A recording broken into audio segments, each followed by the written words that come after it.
परिचय। आइए पिताजी, बड़े गुब्बारे में चलें। आराम से रोहित, आराम से।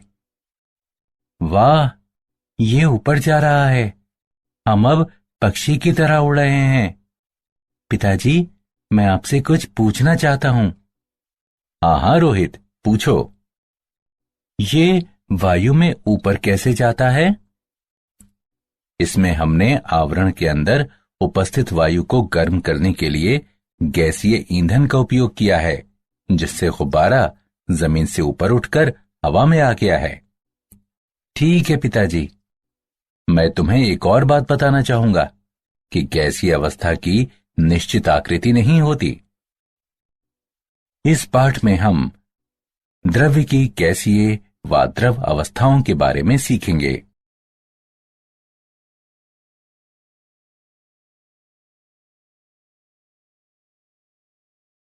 उद्देश्य। इस पाठ के अंत में आप निम्न करने में सक्षम हो जाएंगे। अंतरा अणुक बलों की व्याख्या करना, ठोस, द्रव तथा गैसीय अवस्था के मध्य अंतर स्पष्ट करना, गैसों का नियम बताना, आदर्श गैस का समीकरण बताना, डाल्टन का आंशिक दाब का नियम बताना, गैस के अणुगतिक सिद्धांत का वर्णन करना, आदर्श गैसों तथा वास्तविक गैसों के बीच अंतर करना, द्रवों के वाष्प दाब पर चर्चा करना और पृष्ठ तनाव तथा श्यानता का वर्णन करना।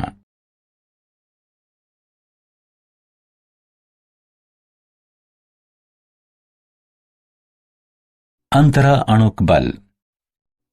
अणुओं के बीच आकर्षण के वे बल जो अणुओं को एक साथ रखते हैं, वे अंतरा अणुक बल कहलाते हैं। अणुओं के बीच आकर्षण बल के कारण ऊर्जा आणविक अन्योन्य क्रिया ऊर्जा कहलाती है। आणविक अन्योन्य क्रियाओं के कारण अंतरा अणुक आकर्षण व प्रतिकर्षण बल उत्पन्न होते हैं।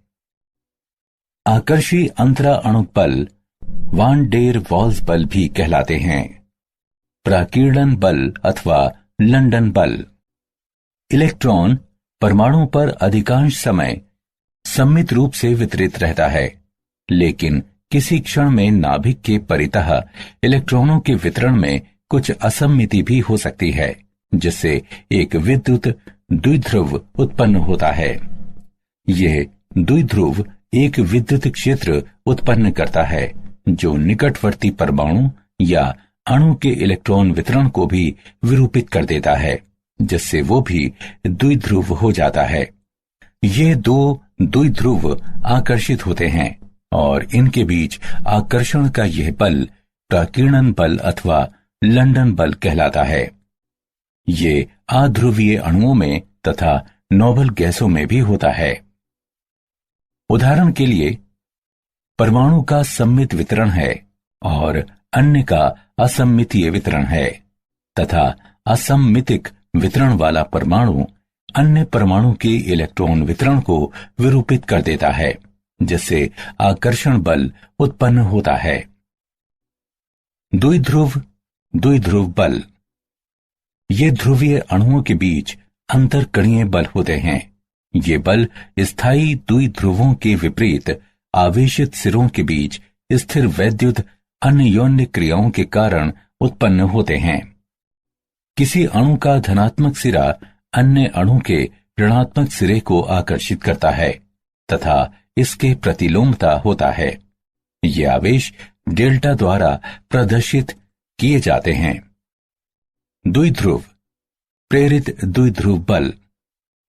यह स्थायी द्विध्रुव रखने वाले अणुओं तथा स्थायी द्विध्रुव नहीं रखने वाले अणुओं जैसे कि CH4, CCl4, BF3, SO3 इत्यादि के मध्य कार्यरत आकर्षण बल होता है। उदाहरण के लिए, एक ध्रुवीय अणु जैसे कि HCl एक अर्गन अणु में इलेक्ट्रॉन अभ्र को विरूपित करके एक द्विध्रुव प्रेरित कर सकता है। आयन या स्थायी द्विध्रुव तथा प्रेरित द्विध्रुव के मध्य एक स्थिर वैद्युत आकर्षण उपस्थित रहता है। ये अंतरा अणु बल एक द्विध्रुव प्रेरित द्विध्रुव आकर्षण कहलाता है। हाइड्रोजन आबंध। हाइड्रोजन आबंध को ऐसे स्थिर वैद्युत आकर्षण बल के रूप में परिभाषित किया जाता है जो एक अणु के सहसंयोजी रूप से आबंधित हाइड्रोजन परमाणु तथा अन्य अणु के ऋण विद्युती परमाणु के बीच उपस्थित रहता है। हाइड्रोजन आबंध को खंडित रेखा द्वारा प्रदर्शित किया जाता है। उदाहरण के लिए हाइड्रोजन फ्लोराइड के मामले में हाइड्रोजन आबंध एक अणु के H परमाणु तथा अन्य अणु के फ्लोरीन परमाणु के बीच उपस्थित रहता है, जैसा कि नीचे दिखाया गया है। हाइड्रोजन परमाणु को किसी उच्च ऋण विद्युती परमाणु जैसे कि फ्लोराइड, ऑक्सीजन या नाइट्रोजन के साथ आबंधित होना चाहिए। अन्य अणु की वैद्युत ऋणात्मकता जितनी ही उच्च होगी, हाइड्रोजन आबंध की दृढ़ता भी उतनी ही अधिक होगी।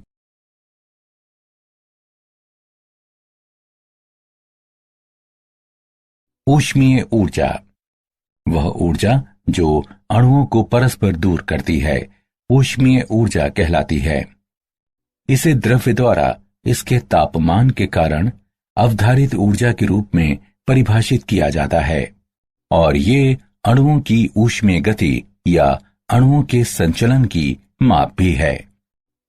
अंतरा आणविक बल बनाम ऊष्मीय अन्योन्य क्रियाएं।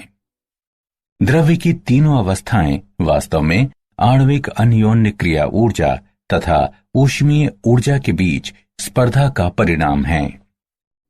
ठोसों में आणविक अन्योन्य क्रियाएं अत्यंत प्रबल होती हैं तथा अणुओं में ऊष्मीय ऊर्जा कम होती है।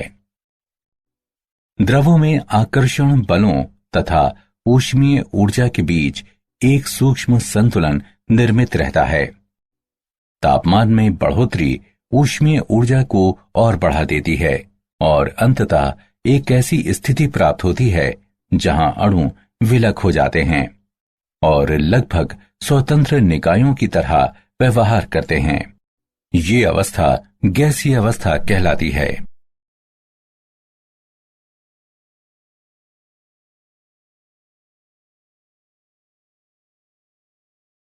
गैसीय अवस्था। द्रव्य की वो अवस्था जिसमें द्रव्य के कणों के बीच आकर्षण के आणविक बल न्यूनतम होते हैं, गैसीय अवस्था कहलाती है। गैसें उस पात्र को पूरी तरह से भर देती हैं जिसमें उन्हें रखा जाता है। गैसों की विशेषताएं। गैसों या उनके मिश्रणों का संगठन समांगी होता है।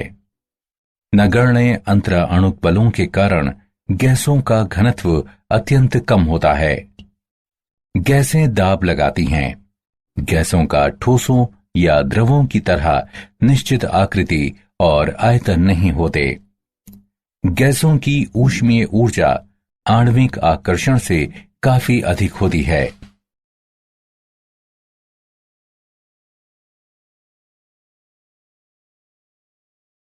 गैसों का नियम। बॉयल का नियम यानी दाब आयतन संबंध। किसी गैस के दिए गए द्रव्यमान का आयतन नियतांक तापमान पर इसके दाब के व्युत्क्रमानुपाती होता है। नियम की गणितीय व्याख्या। आयतन नियतांक तापमान एवं द्रव्यमान पर दाब के व्युत्क्रमानुपाती होता है। V बराबर K गुणे 1/P, जहां K आनुपातिकता नियतांक है। PV बराबर K बराबर नियतांक। माना कि T तापमान पर P1 दाब वाली गैस के एक दिए गए द्रव्यमान का आयतन V1 है। अब यदि समान तापमान पर दाब को परिवर्तित करके P2 कर दिया जाता है तो आयतन परिवर्तित होकर V2 हो जाता है। चारों चरों P1, V1, P2 और V2 के बीच मात्रात्मक संबंध निम्नानुसार व्यक्त है।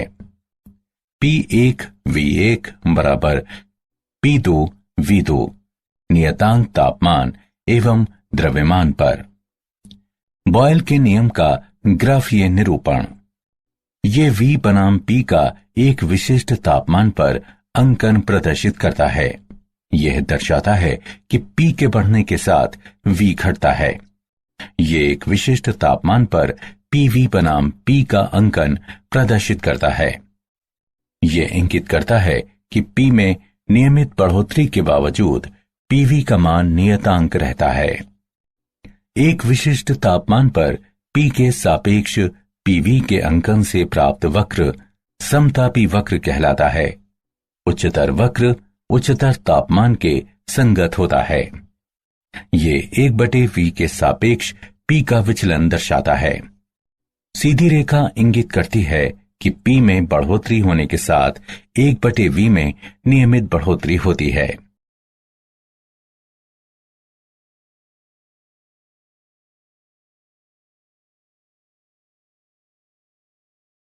चार्ल्स का नियम, तापमान आयतन संबंध। कथन: ताप की प्रत्येक डिग्री में वृद्धि या कमी से गैस की निश्चित मात्रा के आयतन में उसके 0 डिग्री सेल्सियस ताप के आयतन से 1/273.15 की वृद्धि या कमी होती है। यदि V0 0 डिग्री सेल्सियस तापमान पर गैस की निश्चित मात्रा का आयतन है, तो V1 1 डिग्री सेल्सियस पर गैस का आयतन बराबर V0 गुणे 1/273.15। VT T डिग्री सेल्सियस पर गैस का आयतन बराबर V0 गुणे 1/T/273.15। न्यूनतम संभव ताप जिस पर सभी गैसों का आयतन 0 माना जाता है, परम शून्य कहलाता है। शून्य के इस विकल्प पर आधारित ताप मापक्रम परम ताप मापक्रम कहलाता है। ये मापक्रम केल्विन ताप मापक्रम भी कहलाता है। चार्ल्स का नियम ये भी बताता है कि नियतांक दाब पर किसी गैस की निश्चित मात्रा का आयतन केल्विन मापक्रम पर तापमान के अनुक्रमानुपाती होता है। आयतन नियतांक दाब तथा द्रव्यमान पर तापमान के अनुक्रमानुपाती होता है। V बराबर K1T, जहां K1 समानुपातिकता नियतांक है। माना कि V1 T1 तापमान तथा P दाब पर किसी गैस की निश्चित मात्रा का आयतन है। यदि दाब को नियतांक रखते हुए तापमान परिवर्तित करके T2 किया जाता है, तो आयतन परिवर्तित होकर V2 हो जाता है। चारों चरों V1, T1, V2 और T2 के बीच संबंध निम्नानुसार व्यक्त है। V1/T1 बराबर V2/T2 नियतांक दाब तथा द्रव्यमान पर। चार्ल्स के नियम का ग्राफीय निरूपण। आयतन तथा तापमान की प्रत्येक रेखा समदाब कहलाती है।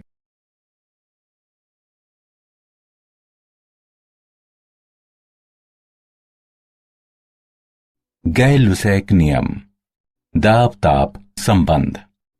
यह नियम बताता है कि स्थिर आयतन पर किसी निश्चित मात्रा वाली गैस का दाब केल्विन तापमान के अनुक्रमानुपाती होता है। गणितीय रूप से दाब नियतांक आयतन तथा द्रव्यमान पर तापमान के अनुक्रमानुपाती होता है। P/T बराबर K2 नियतांक। माना कि T1 तापमान पर तथा V द्रव्यमान वाली निश्चित मात्रा वाली गैस का आयतन P1 है। अब यदि उसी आयतन पर तापमान परिवर्तित करके T2 किया जाता है, तो संगत दाब P2 हो जाता है।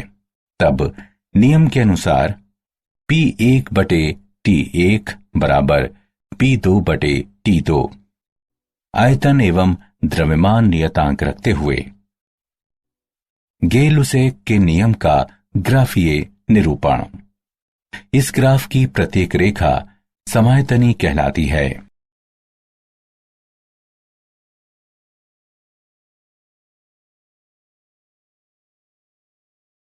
आवोगाद्रो नियम, आयतन मात्रा संबंध। इस नियम के अनुसार तापमान तथा दाब की समान दशाओं में समान आयतन वाली गैसों में समान संख्या में अणु होते हैं।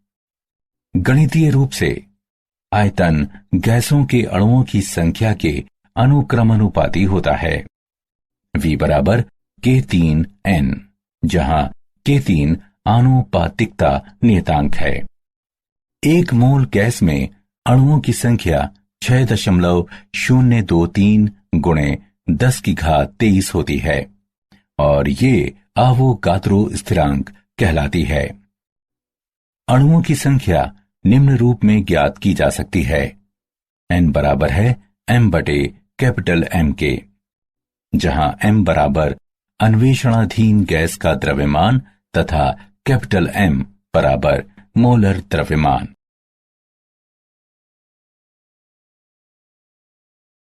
आदर्श गैस समीकरण। गैस के नियमों का पूर्णतया पालन करने वाली गैस आदर्श गैस कहलाती है। बॉयल के नियम, चार्ल्स के नियम तथा आवोगाद्रो के नियम के संयोजन से आदर्श गैस समीकरण का विकास हुआ। ये निम्न प्रकार व्यक्त किया जाता है। PV बराबर nRT, जहां R आनुपातिकता नियतांक है जो गैस की मात्रा तथा गैस की प्रकृति से स्वतंत्र है एवं सार्वत्रिक गैस नियतांक कहलाता है। इसका मान 8.31 जूल प्रति केल्विन प्रति मोल होता है।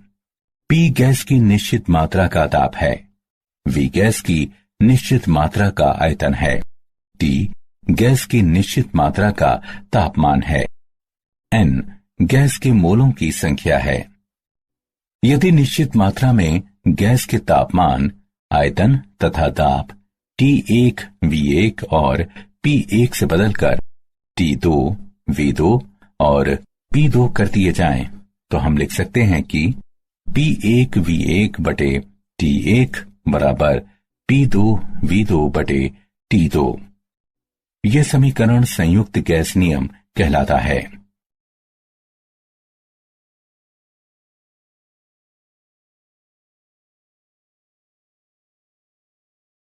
मानक तापमान तथा दाब STP।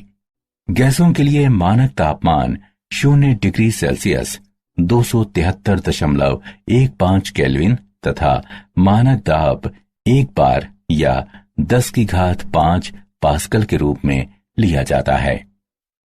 STP में किसी आदर्श गैस या आदर्श गैसों के संयोजन का मोलर आयतन 22.71098 लीटर प्रति मोल होता है।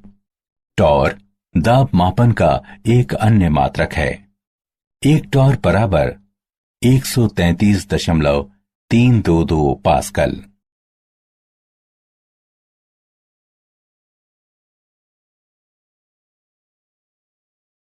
उदाहरण, नाइट्रोजन गैस का एक नमूना STP पर 320 घन सेंटीमीटर आयतन घेरता है। 66 डिग्री सेल्सियस तथा 84,000 पास्कल दाब पर इसका आयतन आंकड़ित करें। हल दिया है। P1 बराबर 10⁵5 पास्कल, P2 बराबर 84,000 पास्कल, V1 बराबर 320 घन सेंटीमीटर, T1 बराबर 273.15 केल्विन, T2 बराबर 66 डिग्री सेल्सियस बराबर 66 धन 273.15 केल्विन बराबर 339.15 केल्विन। हमें ज्ञात करना है V2। अतः गैस समीकरण के अनुसार P1 V1 बटे T1 बराबर P2 V2 बटे T2।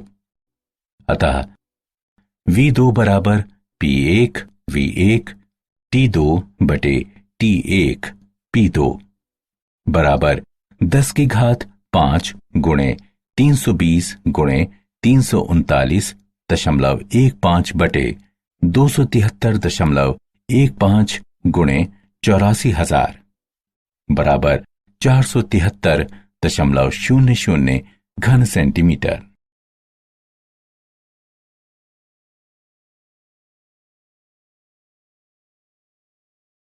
गैसीय पदार्थ का घनत्व एवं मोलर द्रव्यमान।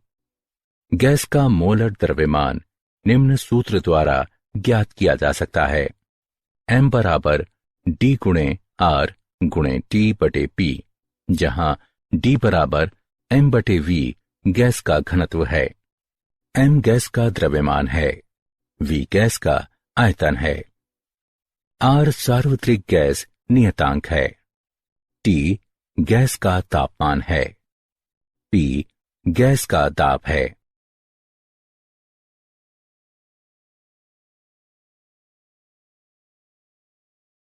डाल्टन का आंशिक दाब का नियम। नियतांक तापमान पर एक निश्चित आयतन में सीमित दो या अधिक अन्योन्य क्रिया से विहीन गैसों के मिश्रण द्वारा लगाया जाने वाला दाब समान आयतन में प्रत्येक गैस द्वारा अकेले लगाए जाने वाले दाबों के योग के बराबर होता है।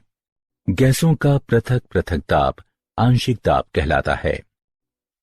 यदि T तापमान तथा V आयतन पर अन्योन्य क्रिया से विहीन गैसों के मिश्रण का कुल दाब P है तथा P1, P2, P3 इत्यादि गैसों के आंशिक दाबों को निरूपित करते हैं तो P बराबर P1 जमा P2 जमा P3 जमा इत्यादि TV नियतांक हैं।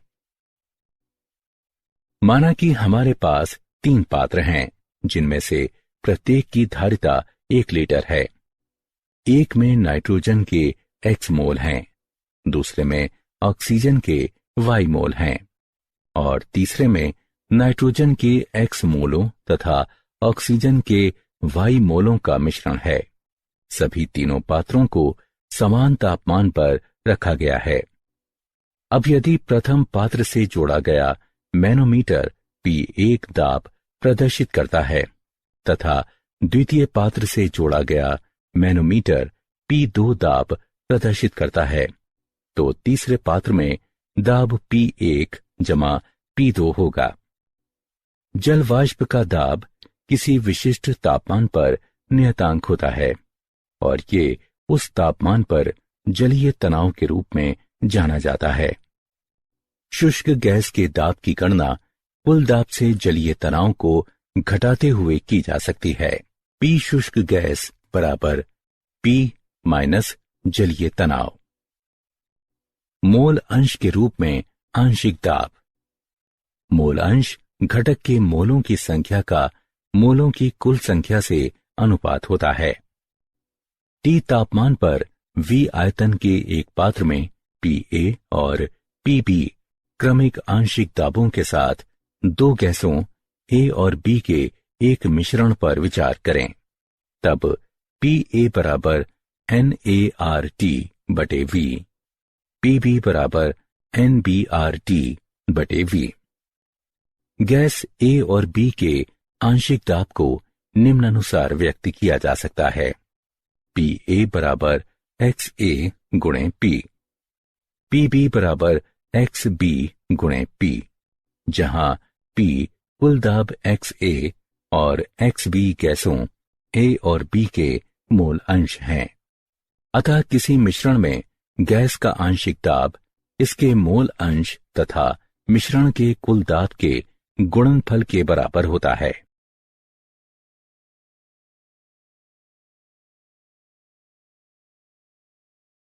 गैसों का अणुगतिक सिद्धांत।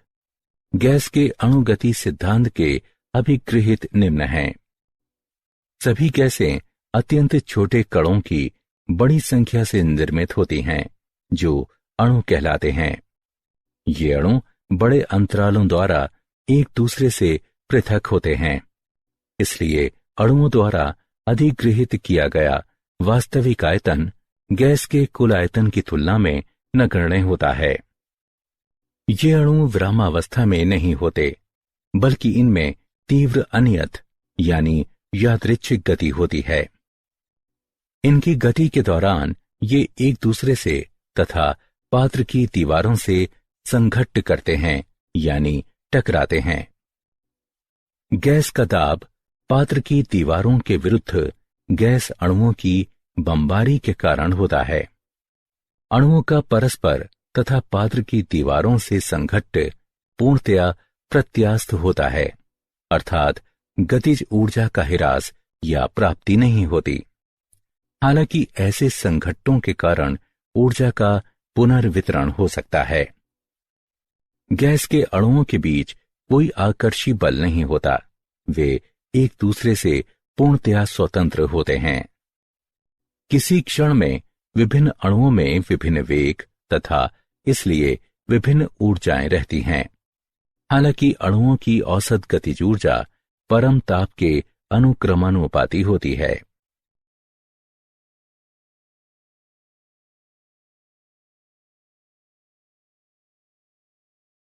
वास्तविक गैसों का व्यवहार, आदर्श गैस व्यवहार से विचलन।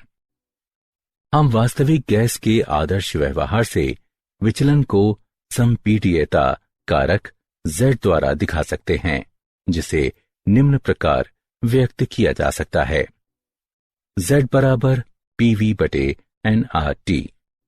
आदर्श गैस की स्थिति में PV बराबर nRT, अतः Z बराबर 1।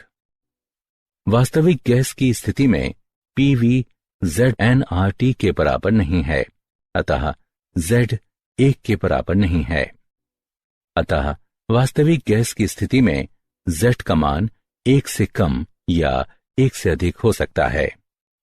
जब Z 1 से कम होता है तो इसका अर्थ ऋणात्मक विचलन से होता है। इसका आशय है कि गैस आदर्श व्यवहार की अपेक्षा से अधिक संपीडनीय है। जब Z 1 से अधिक होता है तो इसका आशय धनात्मक विचलन से होता है। इसका आशय है कि गैस आदर्श व्यवहार की अपेक्षा से कम संपीडनीय है। आदर्श व्यवहार से विचलन के कारक गैस के अणुगतिक सिद्धांत की दो दोषपूर्ण कल्पनाओं के कारण होता है, जो निम्न हैं। गैस के अणुओं का आयतन गैस द्वारा घेरे गए आयतन की तुलना में नगण्य होता है। गैस के अणुओं के बीच आकर्षण बल नगण्य होता है। वॉन डर वाल्स का समीकरण। सन 1873 में वॉन डर वाल्स ने गैस समीकरण को संशोधित करके इसे वास्तविक गैसों के लिए प्रयोजनीय बनाया, जो कि P प्लस AN वर्ग बटे V वर्ग गुणे V माइनस NP बराबर nRT।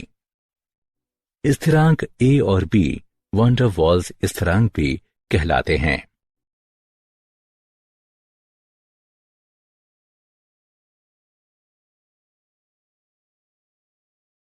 गैसों का द्रवीकरण। तापमान में कमी तथा दाब में बढ़ोतरी करते हुए गैस का द्रवीकरण किया जा सकता है। क्रांतिक ताप की अवधारणा। 13.1 डिग्री सेल्सियस के निम्न तापमान पर गैस की अवस्था में रहती है। निम्न दाब पर, जिसे बिंदु A द्वारा दिखाया गया है। दाब में बढ़ोतरी किए जाने पर गैस का आयतन वक्र AB पर घटता है। बिंदु B पर द्रवीकरण आरंभ हो जाता है, अतः रेखा BC के अनुदेश आयतन तेजी से गिरता है। बिंदु C पर द्रवीकरण पूर्ण हो जाता है। अब दाब में और बढ़ोतरी करने से आयतन पर बहुत कम प्रभाव पड़ता है, क्योंकि द्रव बहुत कम संपीड्य होता है। इसलिए एक ढाल वक्र CD प्राप्त किया जाता है। अतः भाग AB के अनुदेश कार्बन डाइऑक्साइड केवल गैस के रूप में रहती है। भाग CD के अनुदेश केवल द्रव अवस्था में रहती है तथा भाग BC के अनुदेश द्रव और वाष्प एक दूसरे के साथ साम्यावस्था में रहते हैं। 21.5 डिग्री सेल्सियस पर समदाब EFGH 13.1 डिग्री सेल्सियस के समान रहता है, सिवाय क्षैतिजिक भाग के जहां द्रवीकरण कम होता है। 31.1 डिग्री सेल्सियस के ऊपर समदाबी रेखाओं में क्षैतिजिक भाग पूर्णतया अदृश्य हो जाता है। ये दर्शाता है कि 31.1 डिग्री सेल्सियस के ऊपर गैस का द्रवीकरण नहीं होता, चाहे कितना उच्च ताप लगाया गया हो। बिंदु X क्रांतिक बिंदु कहलाता है तथा बिंदु X के संगत ताप क्रांतिक ताप कहलाता है। गैस का क्रांतिक ताप उस तापमान के रूप में परिभाषित किया जा सकता है जिसके ऊपर इसे दाब का प्रयोग करते हुए द्रवीकृत नहीं किया जा सकता। क्रांतिक ताप पर गैस को द्रवीकृत करने के लिए आवश्यक दाब क्रांतिक दाब कहलाता है। क्रांतिक ताप और क्रांतिक दाब पर गैस के एक मोल का आयतन क्रांतिक आयतन कहलाता है।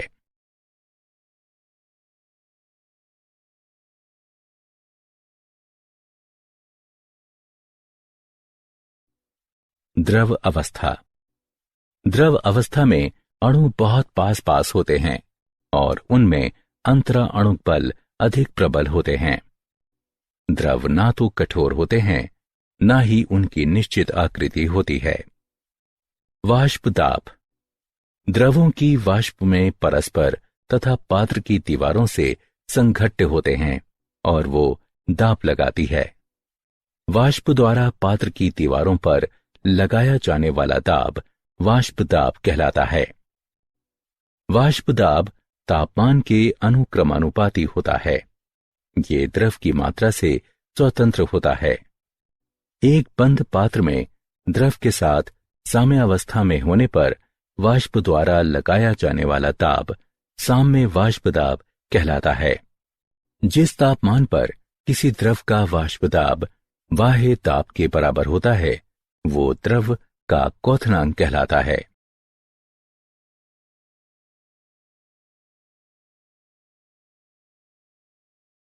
पृष्ठ तनाव। द्रव के एक पुंज में अणु सभी दिशाओं में निकटवर्ती अणुओं से एक समान आकर्षण बल का अनुभव करता है। इसलिए ऐसे अणु पर कार्य करने वाले आकर्षण का नेट बल प्रायः शून्य हो जाता है। हालांकि द्रव के पृष्ठ पर उपस्थिति अणु के ऊपर कोई अणु नहीं होते जो उसे आकर्षित कर सकें। ये द्रव के पृष्ठ पर आकर्षण का असंतुलन निर्मित कर देता है। परिणाम स्वरूप पृष्ठ पर के अणु द्रव के अंदर की ओर आकर्षण बल का अनुभव करते हैं। किसी समतल पृष्ठ पर पृष्ठ के समानांतर तथा पृष्ठ पर कहीं भी खींची गई एक रेखा की एकांक लंबाई पर लगने वाले लंबवत बल को पृष्ठ तनाव कहते हैं। इसे गामा द्वारा प्रदर्शित किया जाता है और इसका मात्रक डाइन प्रति सेंटीमीटर या न्यूटन प्रति मीटर होता है। द्रव का पृष्ठीय क्षेत्रफल बढ़ाने के लिए अंदर की ओर आकर्षण के सापेक्ष कुछ ऊर्जा आपूर्ति की जाती है। किसी द्रव की सतह में एकांक वृद्धि के लिए आवश्यक ये ऊर्जा पृष्ठीय ऊर्जा कहलाती है। अतः पृष्ठीय ऊर्जा वो आवश्यक ऊर्जा या कार्य होता है जो द्रव का एकांक पृष्ठीय क्षेत्रफल बढ़ाने के लिए आवश्यक होता है। इसे J/m वर्ग या न्यूटन प्रति मीटर में व्यक्त किया जाता है।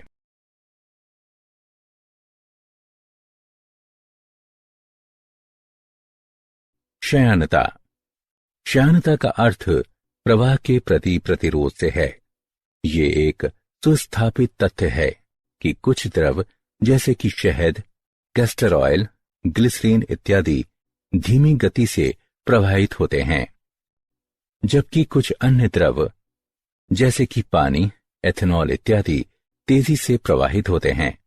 इसका अर्थ है कि प्रत्येक द्रव में प्रवाह के प्रति कुछ आंतरिक प्रतिरोध रहता है जो श्यानता या विसक्सिता कहा जाता है।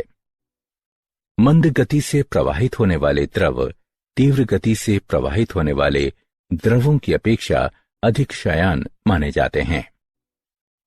प्रत्येक A वर्ग सेंटीमीटर क्षेत्रफल वाली x सेंटीमीटर दूरी से पृथक तथा न्यू सेंटीमीटर प्रति सेकंड वेग अंतर वाली दो बेलनाकार परतों के बीच नेट घर्षण बल यानी F निम्न रूप में व्यक्त है। F बराबर ईटा A न्यू बटे x, जहां ईटा श्यानता गुणांक है। अब यदि A बराबर 1 वर्ग सेंटीमीटर, न्यू बराबर 1 सेंटीमीटर प्रति सेकंड तथा x बराबर 1 सेंटीमीटर, तो F बराबर ईटा। अतः श्यानता गुणांक को उस घर्षण बल के रूप में परिभाषित किया जा सकता है जो 1 सेंटीमीटर की दूरी और 1 वर्ग सेंटीमीटर क्षेत्रफल वाली दो समानांतर परतों के बीच 1 सेंटीमीटर प्रति सेकंड का वेग अंतर बनाए रखने के लिए आवश्यक होता है। श्यानता का SI मात्रक न्यूटन सेकंड प्रति मीटर वर्ग सेकंड या 1 पॉइस होता है।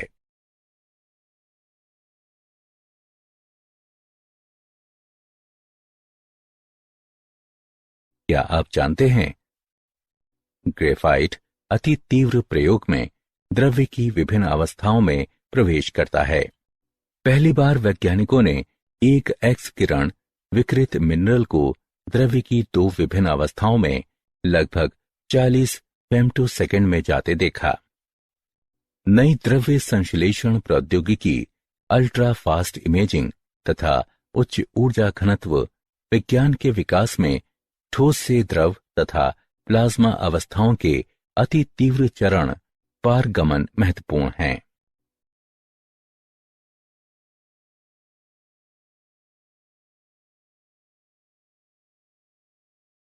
सारांश। आइए हमने जो कुछ सीखा है उसे संक्षेप में दोहराएं। अणुओं के बीच आकर्षण के वे बल जो अणुओं को एक साथ रखते हैं वे अंतरा अणु बल कहलाते हैं। हाइड्रोजन आबंध को ऐसे स्थिर वैद्युत आकर्षण बल के रूप में परिभाषित किया जाता है जो एक अणु के सहसंयोजी रूप से आबंधित हाइड्रोजन परमाणु तथा अन्य अणु के ऋण विद्युतीय परमाणु के बीच उपस्थित रहता है। वह ऊर्जा जो अणुओं को परस्पर दूर करती है ऊष्मीय ऊर्जा कहलाती है।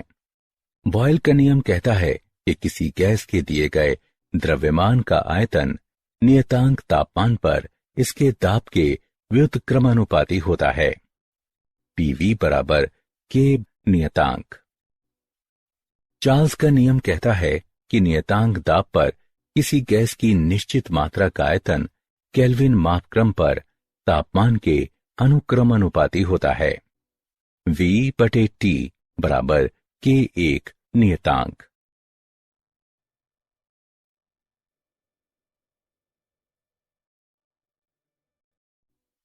गे लुसेक का नियम बताता है कि स्थिर आयतन पर किसी निश्चित मात्रा वाली गैस का दाब केल्विन तापमान के अनुक्रमानुपाती होता है। P/T बराबर K2 नियतांक। आवोगाद्रो के नियम के अनुसार तापमान तथा दाब की समान दशाओं में समान आयतन वाली गैसों में समान संख्या में अणु होते हैं।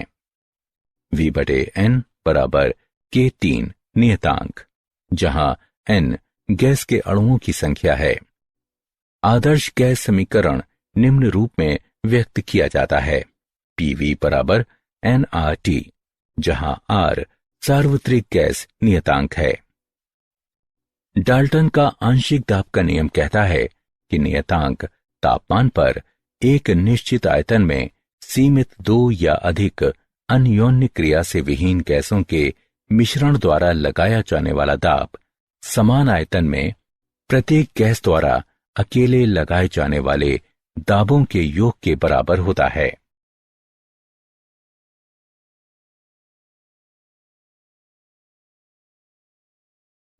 तापमान में कमी तथा दाब में बढ़ोतरी करते हुए गैस का द्रवीकरण किया जा सकता है।